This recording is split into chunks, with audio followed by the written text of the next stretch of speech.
Masret Nida Daf Samech Vav. Nous commençons Daf Samech He Amud Bet, 2 lignes avant la fin, Tanu Rabbanan. Aujourd'hui encore, nous allons avoir beaucoup de halachot qui sont rapportées dans la Gemara les unes après les autres.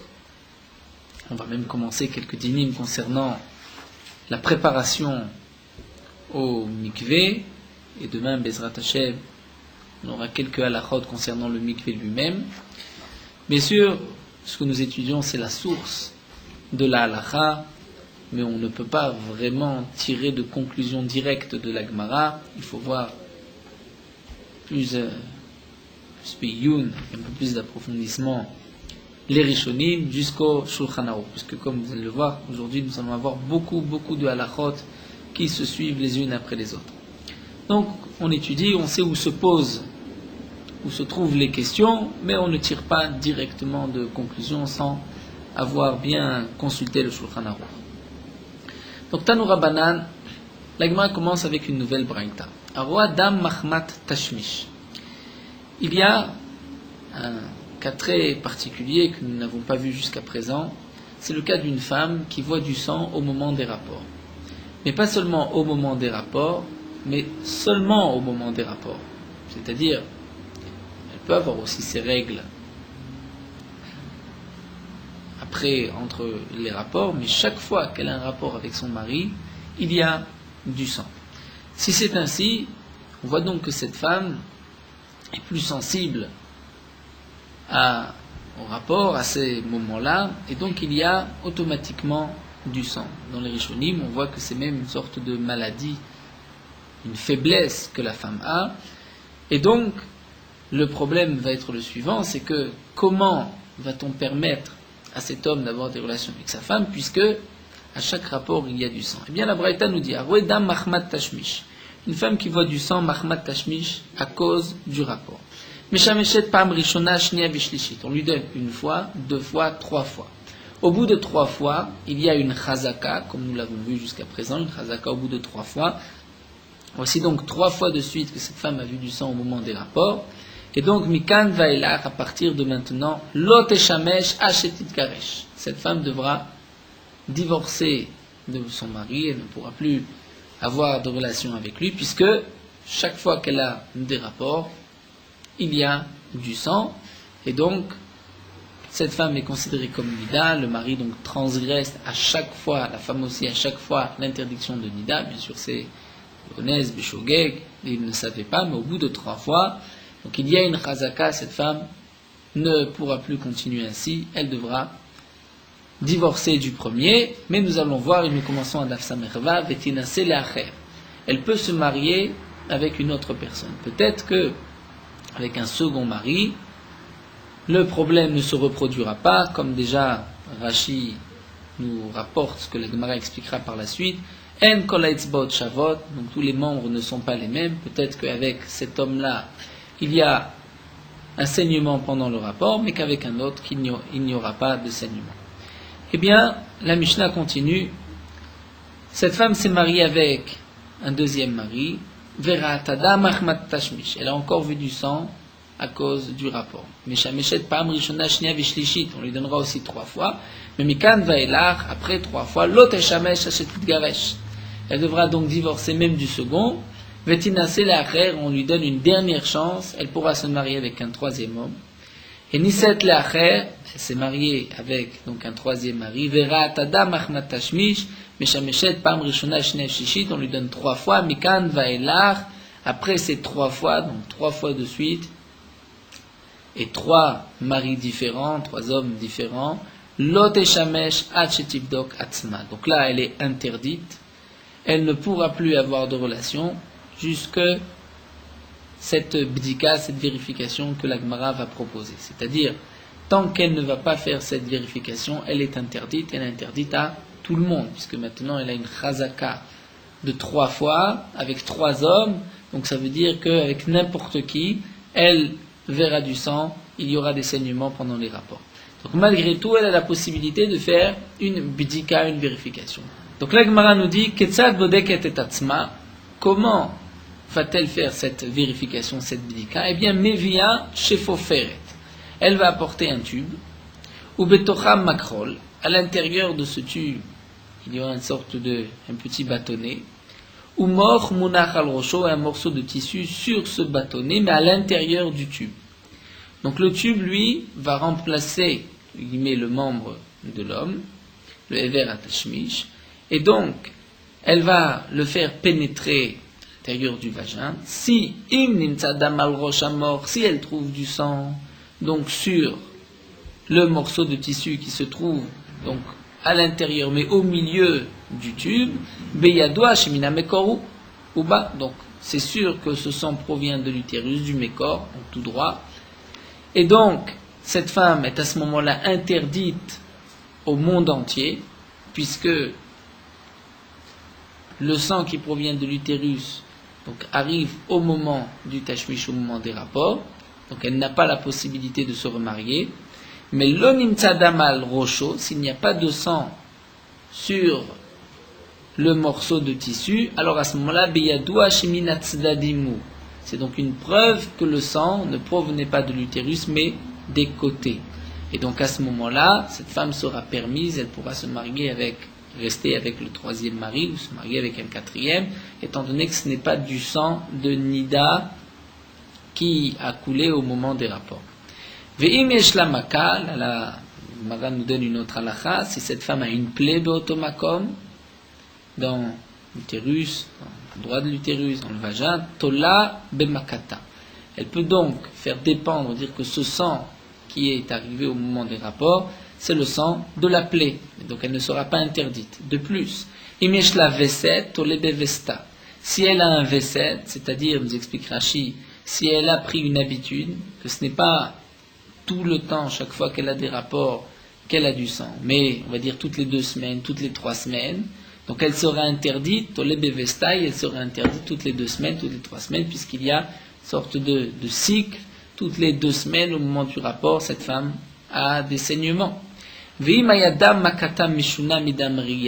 Lorsque nous venons de voir que si elle a une plaie, elle pourra faire dépendre ce sang de la plaie, malgré tout, si le sang d'ammakata, le sang de la plaie, meshune midamriyata, est différent, a une autre couleur que le sang qu'elle trouve au moment des rapports, enatola, elle ne pourra pas dire que ce sang provient de la plaie, on ne pourra pas dire que ce sang a changé, on va dire que ce n'est pas le sang de la plaie. Une femme a aussi la némanout, on la croit, lorsqu'elle nous dira j'ai une plaie, bamekor l'utérus, que de cette plaie-là, yotsedam, il y a du sang qui sort. Divrei Rebi, ce sont les paroles de Rebi. Donc là, nous avons vu plusieurs halachot concernant ce digne de roi Mahmad Tashmish. Rashi précise bien que ce qui est marqué d'Ivri Rebi, c'est juste sur la fin de cette braïta. Mais le début, où la braïta nous parlait de 3 fois, et donc de 3 hommes différents, c'est pas d'après Rebi, puisque d'après Rebi, nous avons vu que la chazaka, c'est au bout de 2 fois, non pas au bout de 3 fois. Donc malgré tout, la fin de la braïta, les Meneti Shalomar, ça c'est les paroles de Rebi.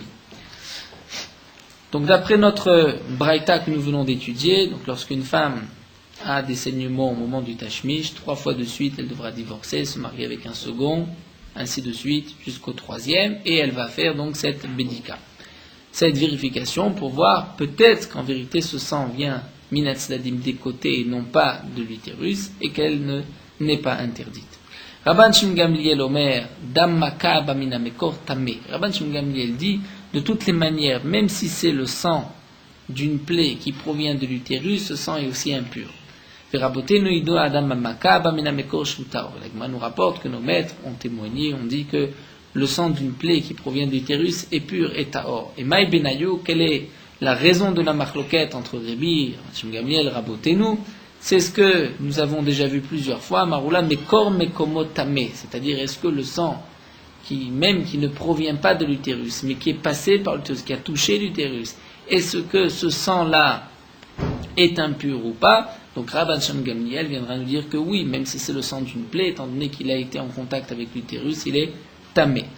Ça c'est juste un petit point, c'est-à-dire que la Gemara nous rapporte, mais donc l'essentiel de notre braïta, c'est concernant cette femme qui est roi Mahmat tashmish, qui va donc voir du sang au moment des saignements, au moment du rapport, et la possibilité de faire une bdika, et donc de prouver que ce sang provient des côtés et non pas du milieu. Donc bien sûr, on ne peut pas mettre directement un morceau de tissu, puisque même s'il y a du sang sur les côtés, le sang va couler sur ce morceau de tissu. Donc on devra le séparer, le mettre à l'intérieur d'un tube, et que là, donc le tube fera écran entre une paroi entre donc les parois du vagin, les tzdadim, et entre l'utérus même. Donc là, la Gemara va développer cette bdika, et donc nous rapporter les questions que nous avons tous devinées aussi. Donc tout d'abord, la Gemara nous demande Shefoferet afgure mefgarala. Demande la Gemara. Shefoferet, en général, un tube, c'est en bois. Si c'est en bois, il y a plus de chances que ce bois va blesser la femme plutôt que d'essayer de prouver que ce sang provient des côtés. Afgura mefgarala, comme dit Rashi, puisque le bois, les échardes vont la blesser. Amar Shmuel répond non, il s'agit il s'agit d'un tube en plomb, donc qui est lisse, qui ne blessera pas la femme, ou pia ratsouf letocho, et pia, donc le haut, l'ouverture, est plié vers l'intérieur, c'est-à-dire qu'il n'est pas non plus tranchant, il n'y a pas de risque de blessure.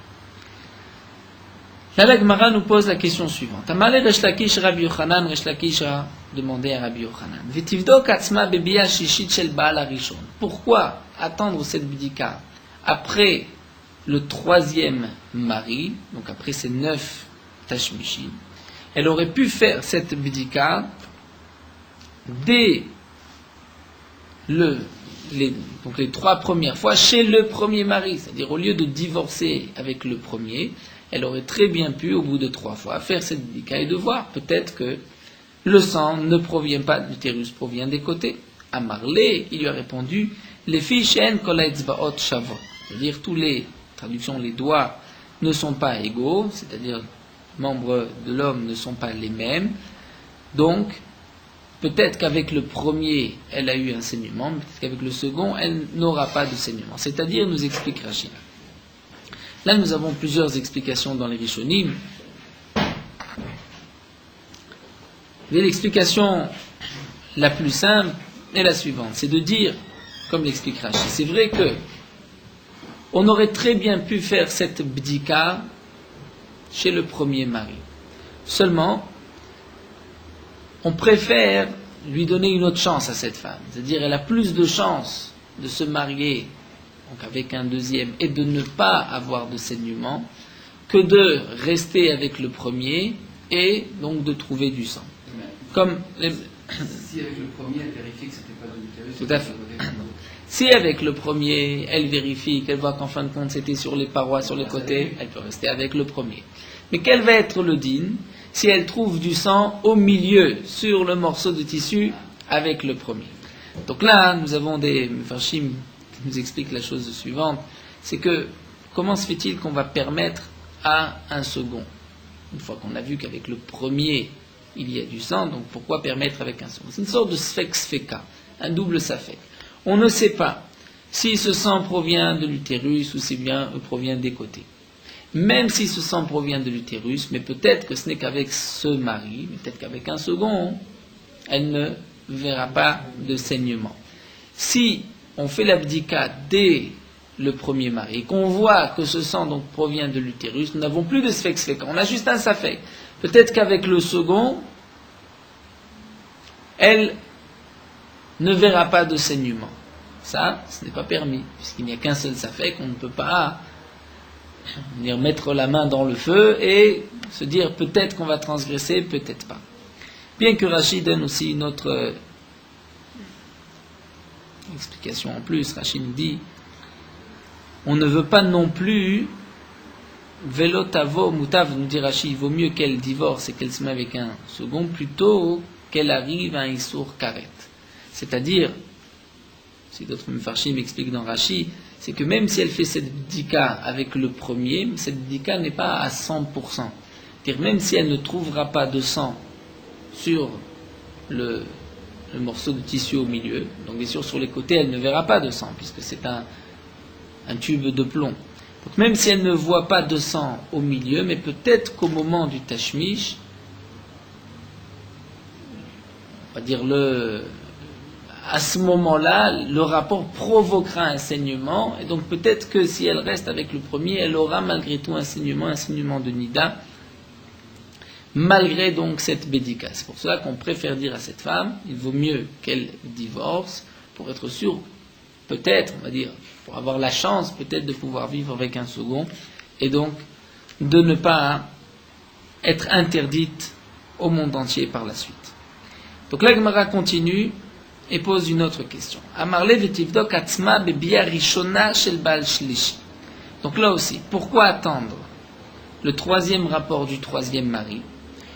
On aurait pu lui proposer de faire une bidika après le premier rapport du troisième mari. Et la Gemara va répondre, puisque les forces ne sont pas les mêmes. C'est-à-dire la force du premier rapport n'est peut-être pas le même que le second ou que le troisième. Et donc, avec une seule fois, on ne peut pas encore fixer de chazaka. Peut-être c'est vrai que la première fois, elle a eu un saignement, mais les deux autres fois, elle ne verra pas de saignement. En gros, c'est ce que la Gemara nous rapporte concernant le din de Roem Adam Mahmad Tashmish. Donc aujourd'hui, cette bdika est plus difficile, comme c'est marqué dans Shulchan Aruch, nous ne savons pas exactement comment faire la bdika. De toutes les manières, aujourd'hui nous avons, avec la médecine moderne, la possibilité de vérifier est-ce qu'il y a une plaie, quelle est la raison exactement, et donc il ne faut pas attendre les 3 fois, dès la première fois, il faut déjà se soucier de savoir quel est le problème, et de toutes les manières, comme nous rapportent les poskim, le cas de roi d'Amahmat Tashmish aujourd'hui, quasiment, c'est extrêmement rare. Bien qu'au temps des Acharonim, il y a 100-150 ans, on a des tas de tchouvot, c'est pour ça concernant le din de roi Mahmad Tashmish, mais c'est peut-être que il n'avait pas la possibilité de vérifier comme nous avons cette possibilité aujourd'hui. Donc, de toutes les manières, c'est une halakha qui est rapportée dans Shulchan Aruch, mais qui est extrêmement rare. La Gemara continue avec la possibilité d'une guérison à cette faiblesse. C'est ce que la Gemara nous raconte. Aïd et Atel et Kameh de Rabbi. Une femme s'est présentée devant Rabbi à Marley, donc elle lui a exposé son problème, elle était roi d'Amahmat Tashmish, et Rabbi a dit à Marley le Avdan, il a dit à Avdan, Zil Ba'ata, fais-lui peur. Azal Ba'ata, il a fait peur à cette femme, Venafal Mimena Chararadam, elle a perdu un caillou de sang. Amar Rabbi a dit, Nitra Pazot. Cette femme donc est guérie. Ce caillou de sang qui est sorti, c'est la preuve que cette femme est guérie, et donc elle peut rester avec son mari, certainement qu'il n'y aura pas d'autre saignement. C'est une Kabbalah, une tradition que Rabbi avait. Haït et Talagma nous rapporte un autre cas, une femme qui s'est présentée, le Kameh des Marshmouel, elle a marlé le Rav Dimi Bar Yosef, il a dit Rav Dimi Bar Yosef, Zil Ba'ata, fais-lui peur. Azal Ba'ata, il lui a fait peur, Velon Nafal Mimena Velomide, mais elle n'a rien perdu, elle n'a pas perdu de caillou de sang. Amar Shmuel, Shmuel a dit Zom Emala Venofetzet. Ça, c'est une femme qui se remplit et qui explose, c'est-à-dire qui fait sortir son sang au moment des rapports. Vechol Amala Venofetzet en la takana, donc elle n'a pas la possibilité de rester avec ce mari. La Gemara continue, nous raconte Aïd et Atel et Kameh de Rabbi Yochanan. Une femme s'est présentée devant Rabbi Yochanan, en exposant son problème. D'école Emad avait Salka Mitvilat Mitzvah avec Chazidama. Chaque fois qu'elle sortait du mikvé, elle avait des saignements de nida. Donc elle ne pouvait jamais avoir de relation avec son mari. Amarle, il lui a dit Shema Dima Terecha al Tabir.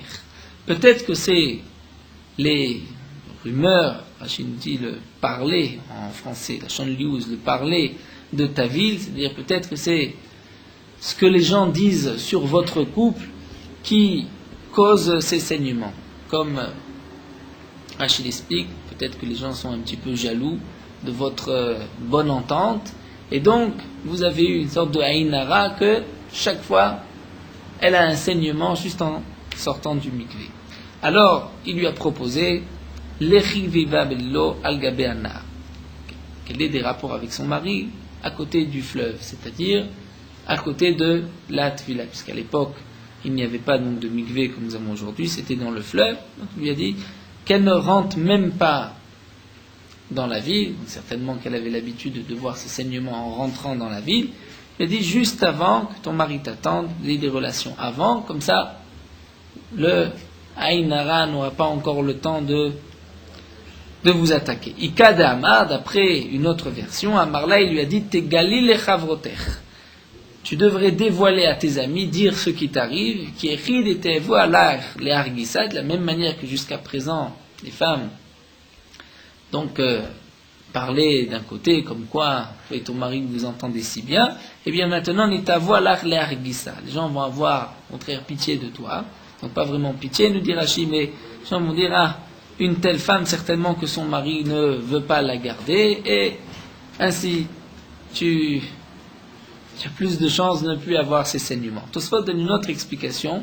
Tosfot donne l'explication suivante. Dis aux gens que tu as beaucoup de sang, il y a beaucoup de saignements, et comme nous l'avons vu avant, à la fin du 9e Pérec, une femme qui a beaucoup de sang, c'est un siman qu'elle aura beaucoup d'enfants, et donc à ce moment-là, les gens vont être jaloux et vont te porter le Aïn Hara que tu n'aies pas beaucoup d'enfants, et tu auras donc moins de saignements, moins de sang, et tu auras peut-être la chance donc de pouvoir sortir du mikvé et ne pas avoir de saignements. Vika de Amar, une troisième version, Amar là, il lui a dit Galil les chevroter, tu devrais dire à tes amis ce qui t'arrive, Kechid et Liboa lach rachamim, pour que les gens, tes amis, aient pitié de toi et qu'elles vont prier à Kadosh Baruch Hu en ta faveur. Des Tanya, comme c'est marqué, nous voyons aussi ce principe concernant le Metzora. C'est marqué, ou le Tameh, ve Tameh, Tameh Yikra. Il devra dire, je suis impur.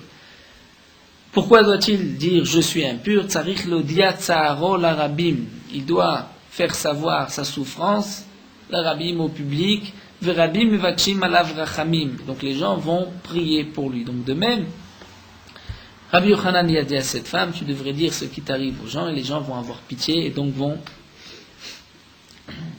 prier pour toi. Amar Rav Yosef, la Gemara nous dit, au nom de Rav Yosef, ave uvda be pumpadita ve itse.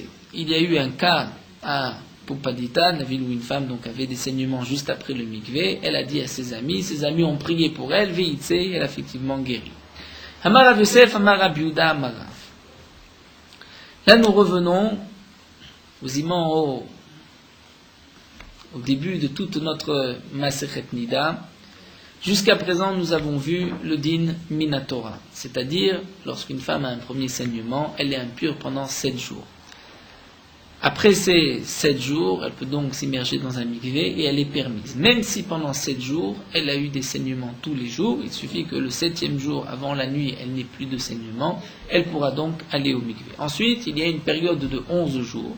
Pendant cette période de 11 jours, qui est la période de Ziva, s'il y a un saignement, elle doit attendre un jour pour un jour, 2 saignements, un jour pour 2 jours, 3 saignements, Shiva Nekim, 7 jours de pureté, sans aucun saignement. Aujourd'hui, nous savons que la halakha n'a pas été fixée ainsi, puisqu'aujourd'hui, pour n'importe quelle, comme nous le verrons, goutte de sang, une femme doit attendre donc Shiva Nekim. Comment sommes-nous arrivés à ce din-là aujourd'hui? C'est donc notre sugya. Amar Rav Yosef nous dit au nom de Rav Yehuda Amar Rav. Itkin Rebi Besadot. Rebi a institué Besadot dans les champs, c'est-à-dire, nous explique Rashi, dans les endroits où il n'y avait pas suffisamment de Bnei Torah, gens qui étaient des étudiants, qui ne connaissaient pas donc tous les détails de Ilchot Nida et de Ilchot Ziva. Et donc Rebi a fait une première takana pour ne pas que les gens se trompent. C'est-à-dire, il a dit ainsi, Ratayom Echad, lorsqu'une femme voit un saignement d'un jour, Teshev Shisha Veu. Donc elle devra attendre 6 jours plus ce jour-là. C'est-à-dire, elle a eu un saignement dimanche, ensuite il n'y a plus rien, avant de se purifier, elle devra attendre 6 jours, qui font en tout 7 jours, puisque au maximum, qu'est-ce que cette femme peut être? Une nida. Donc au bout de 7 jours, elle n'est plus nida. Shnaim, dans le cas où une femme a 2 jours de suite des saignements, dimanche et lundi, alors là, Rabbi a dit, Teshev Shisha Ve'en. Elle va toujours compter 6 jours plus ces 2 jours-là. Donc là, elle n'a plus 7 jours, mais 8 jours. Pourquoi ces 2 jours plus encore 6 jours?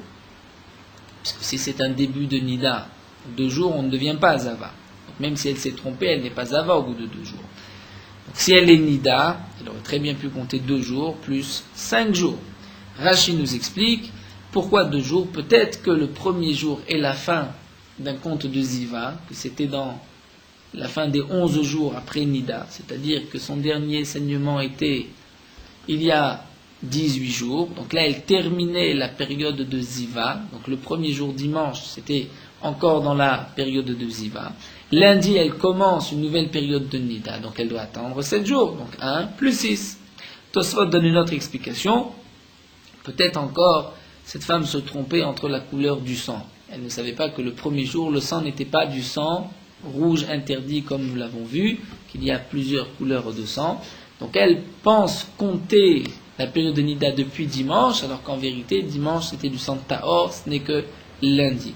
Donc elle devra attendre 6 jours, après ces 2 jours-là, qui font en tout 7 jours. Donc même si elle est Nida, elle a donc attendu tous ces 7 jours. Dans le cas où Shlosha, elle a vu 3 jours dessus, dimanche, lundi, mardi. Donc là on peut se dire, effectivement, elle commence une période de Nida, ou peut-être ces 3 jours sont dans une période de Ziva. Elle était Nida il y a quelques jours, et là elle est dans la période des 11 jours, et donc elle doit attendre Shiva Nekim. Donc Rabbi a dit, Ben Shlosha Teshev Shiva Nekim.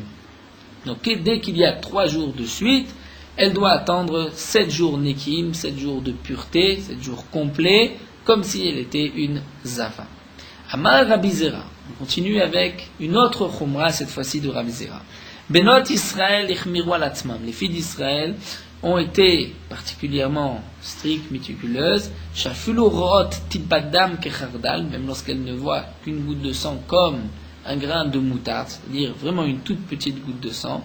Yoshvot alea shivan nekiyim. Elles vont donc attendre 7 jours de pureté. Donc là, c'est une khumra par rapport à Rébi, puisque Rébi a dit seulement au bout de 3 jours, on va compter 7 jours de pureté. Mais notre Israël ont été au départ mahmir, donc de même pour une goutte de sang, de compter Shiva Nekiim pour ne pas qu'il y ait d'erreur, ou encore, comme d'autres Rishonim l'expliquent, puisque peut-être cette femme était dans une période, elle était déjà Zava, elle était en train de compter 7 jours de Shiva Nekim, elle a eu une goutte de sang qui donc est sautère, détruit tout le compte des 7 jours, et elle doit recommencer 7 jours, donc c'est pour cela qu'elle va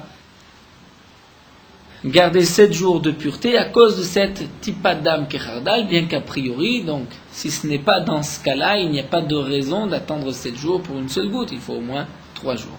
De cette Khumra de Benot Israël, c'est même devenu une halakha, au point que la Gemara dans Brachot nous dit une halakha psuka. C'est la halakha de Rabbi Zera, donc c'est le din aujourd'hui, lorsque une femme a même un saignement, donc une goutte, un rien de sang, elle devra attendre donc Shiva Nekim, 7 jours de Nekim. Aujourd'hui, on rajoute encore 5 jours, ou 4 jours, selon 4, 5, 6, 7 jours même, tout dépend les minagim, avant de compter les 7 jours, mais ça c'est par rapport à une autre halakha, par rapport au din de Poletet Shechvat Zera, c'est-à-dire que s'il y a, pendant les premiers jours, cette femme va rejeter le liquide séminal, c'est-à-dire elle est après, dans les 3 jours, les 4 jours d'un rapport. Donc le liquide séminal, nous avons vu que le polétête, elle est sautérette, donc elle va briser le compte, donc c'est pour cela qu'elle doit d'abord attendre pour pouvoir ensuite compter 7 jours. Mais bon, ça ce n'est pas la soulière d'ici. Ici, ce que nous voyons, c'est que pour chaque goutte de sang, une femme doit donc attendre Shiva Nekim. Bien que Minatora, c'est seulement le cas d'une Zava, donc lorsqu'il y a déjà eu un din de Nida, ensuite 3 jours de suite de Zava qu'elle devra attendre Shiva Nekim, mais les Benot Israël ont été particulièrement mahmir, et ceci a été accepté par la suite par tout le clan Israël, donc pour toute goutte de sang, on doit attendre Shiva Nekim. L'Agma continue, nous dit Adbere Rava le Rav Shmuel. Rava a accompagné Rav Shmuel, Vedarash, et il a été Doresh, il a dit la chose suivante. Kashta Shne Yamim, une femme qui était donc considérée comme étant enceinte, qui a eu des douleurs, des contractions de l'accouchement, et qui a eu aussi des saignements dimanche, lundi. Veleshlishi, le 3e jour, il n'y a pas eu de saignement, mais Ipila, elle a fait une fausse couche. Donc là, la question qui se pose, comme nous l'avons déjà vu plusieurs fois dans notre Masechet, lorsqu'une femme a des saignements accompagnés de douleurs avant l'accouchement, elle n'est pas considérée comme Zava, même si elle est dans la période de Ziva, puisqu'on va lier ces saignements à l'accouchement. Mais dans ce cas-là où elle a fait une fausse couche, eh bien, Teshev Shiva Nekiim, elle devra attendre 7 jours de pureté. Pourquoi? Kassavar En Kishu Nefilim, puisque Rava pense que En Kishu Nefilim, c'est-à-dire il n'y a pas de koshi, on ne considère pas le sang accompagné donc de douleur comme n'étant pas du sang de Zivam, sang relié à la Leda et donc non pas interdit, donc est donc permis, on ne considère pas de Kishu Nefilim pour une fausse couche. C'est seulement lorsqu'un enfant va être viable. Ve'yefshar, et donc puisqu'il n'y a pas de Kishu, donc cette femme a eu 2 jours de suite des saignements. Le 3e jour, c'est vrai qu'il n'y a pas eu de saignement, mais étant donné qu'il y a eu une fausse couche, donc nous avons aussi une autre règle que nous avons appris, Ve'yefshar le ptichat akever belodam. C'est impossible qu'il y ait l'ouverture de l'utérus sans goutte de sang. Donc cette femme a obligatoirement vu 3 jours de suite du sang. Si elle est dans la période de Ziva, elle devra attendre 7 jours de pureté. Amarle Rav Papa et Rava, mais Rav Papa a posé la question à Rava. Nous venons de voir que même pour une goutte de sang, une femme doit attendre 7 jours. Donc, Maïri Kashtash Neyamim, pourquoi tu parles de 2 jours? Afilou Machéou, même si elle a vu une goutte de sang, Be'alma, elle doit attendre 7 jours. De Amar Abzera, Benot Tzredich Mirol Atzmam, Shafilou Rot Tipadam Kicharda, le Shod Leshvanekim. Nous venons de voir l'enseignement de Rabzera, que donc même si filles d'Israël ont vu une goutte de sang, elles devront attendre 7 jours, Shiva Nekim. Amarle, il lui a dit, Amina lecha Isura, vatamarta minaga. Il dit, moi je te parle de Isur. Je te dis même Minadin. Minadin, je considère qu'il y a eu ici 3 jours de suite des saignements. Toi tu me parles d'un minag. Si on est dans le minag, là où il y a le minag, il y a le minag. Là où il n'y a pas de minag. Mais moi je suis venu t'enseigner Isura, donc l'interdiction, parce qu'il y a eu 3 jours de suite obligatoirement. Et là, c'est même là où il n'y a pas de minag, on va aussi dire qu'elle devra attendre 7 jours Shiva Neki. Donc encore à l'époque de Rava, le minag n'était pas répandu dans tout le clan d'Israël, mais aujourd'hui, le minag est répandu dans tout le clan d'Israël, et donc on ne permettra pas à une femme de se tremper au mikvé avant la fin des 7 jours de Shiva Neki, même si donc, il y a une question de Peria Verivia, malgré tout, on ne permet pas avant les Shiva Neki. La Gemara continue, Amar Rava, un autre din, Tavoua Linase, une jeune mariée, donc à l'époque, arrivait un moment où on devait donc, fixer la date du mariage, où le fiancé allait demander à sa fiancée de choisir, de décider de la date du mariage. Et bien, Tavoua Linase, lorsqu'il la demande en mariage, Venit Païsa, et qu'elle accepte, elle accepte de se marier même tout de suite, et bien malgré tout, Tzricha chez Teshev Shiva Nekim, elle devra attendre 7 jours de pureté. Donc comme l'explique Rashi, à cause de la Tava Trimut, c'est-à-dire par l'envie du mariage, elle peut avoir eu un saignement. Et donc c'est pour cela qu'elle devra attendre Shiva Nekim. L'Agma nous raconte, Ravina y a séclé les barrés Berav, Hanina, Ravina s'est occupé donc du mariage du fils de Rav Hanina. Marley il lui dit, c'est varle mar li mirtav ktuva le arba yom, est-ce que tu veux écrire une ktuva dans 4 jours, ou bien d'après une autre version, li yom arba pour mercredi. Marley il lui a dit oui. Mais ensuite, qui matait l'arba natara darba achine. Lorsqu'il est arrivé donc ces 4 jours, il a attendu encore 4 jours, et en fin de compte, donc il y a eu 8 jours, 7 jours plus le jour de la demande, il y a kev shiva yume. Batar Ouma après ce premier jour, donc nous sommes à 7 jours après ce premier jour, qui fait en tout 8 jours. Amarle Maïhaï lui dit, pourquoi tu as tardé? Amarle lui dit, lo savar lamar, le de Rava, de Marvat, von Nassim, Païsat, Sralechev, Shivanekim. Tu ne penses pas cet enseignement de Rava, que lorsqu'on l'a réclamé en mariage, on doit attendre Shivanekim, peut-être qu'elle a eu une goutte de sang par ce chimoud, par cette envie du mariage. Amarle lui a dit,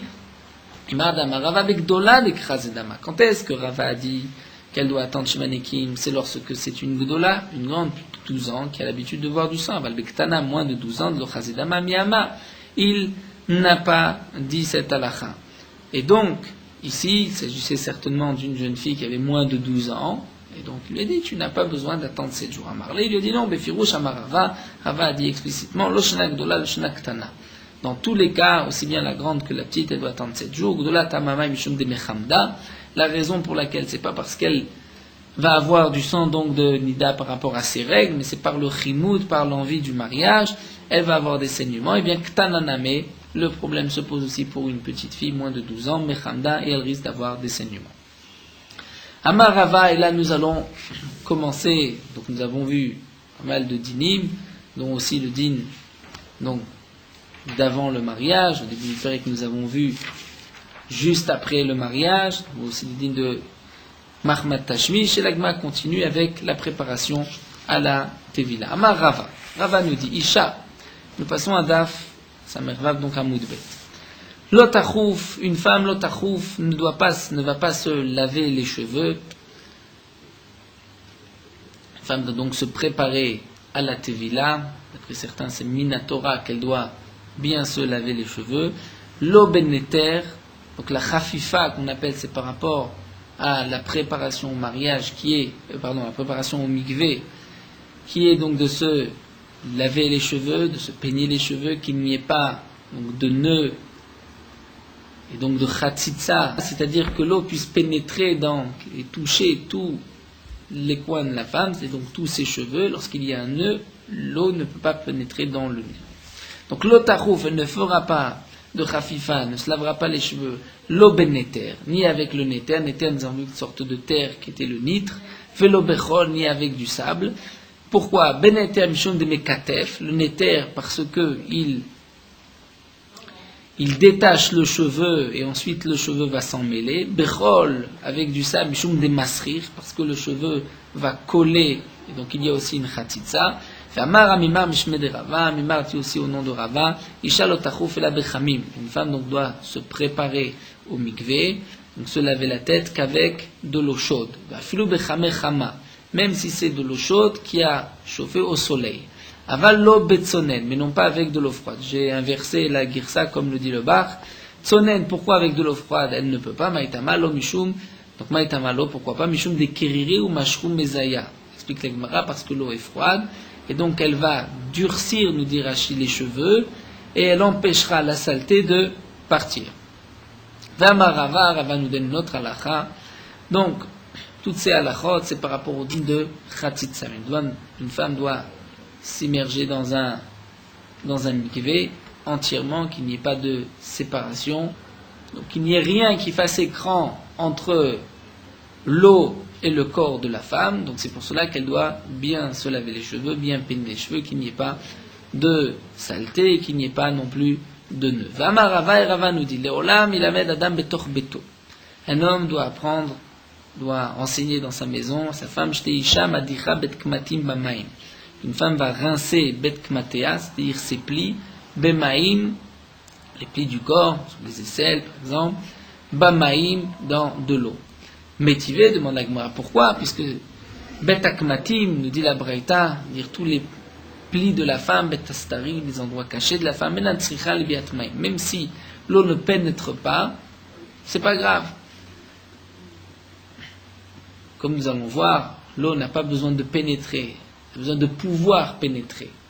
Et donc la Gemara va nous répondre, Nei de biatmaim lo bainan, makom aoui le biatmaim bainan. C'est-à-dire, c'est vrai qu'une femme n'a pas besoin, l'eau n'a pas besoin d'arriver dans tous les plis du corps, rentrer entre les plis donc de la peau, mais malgré tout, il faut que l'eau puisse pénétrer. Donc s'il y a une khatsitsa, la khatsitsa empêche l'eau de pénétrer. Donc s'il n'y a pas de khatsitsa, il n'y a rien, il n'y a pas de saleté.